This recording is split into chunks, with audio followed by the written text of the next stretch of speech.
आदरणीय भारत नानांना स्मरून तमाम मायबाप जनतेला वंदन करते। खऱ्या अर्थानं मी पहिल्याच दिवशी सांगितलं होतं की हा विजय कुठं एकट्या प्रणिता भालकेचा नाही तर तमाम पंढरपूरकरांचा आहे।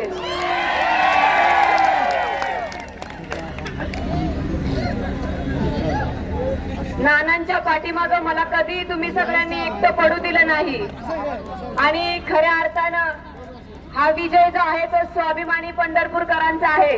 त्याचबरोबर माझ्या खांद्याला खांदा लावून लढलेल्या माझ्या प्रत्येक कार्यकर्त्याचा आहे। त्याचबरोबर पंढरपूर शहर असू द्या, ग्रामीण असू द्या, मंगळवेढा शहर असू द्या, ग्रामीण असू द्या, पंढरपूरच्या कवटोळीच्या पासून ते मंगळवेढ्याच्या पडोकरवाडीच्या टोकापर्यंत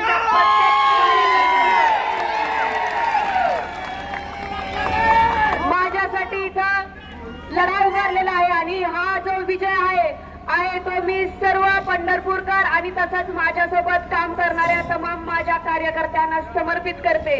आदरणीय नानांना समर्पित करते। नानावर प्रेम करणाऱ्या प्रत्येक वडीलधारी माणसाला, माझ्यावर विश्वास ठेवून कुठेतरी समोर न येता सुद्धा माझ्या पाठीवरती भक्कमपणे आशीर्वादाचा हात ठेवणाऱ्या प्रत्येक ज्ञात अज्ञात व्यक्तीला हा माझा विजय समर्पित करते।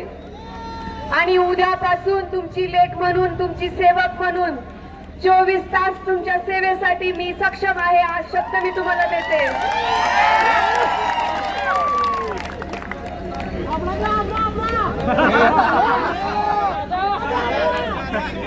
भालके कुटुंबावर तुम्ही जे आम्हाला प्रेमाने आशीर्वाद दिले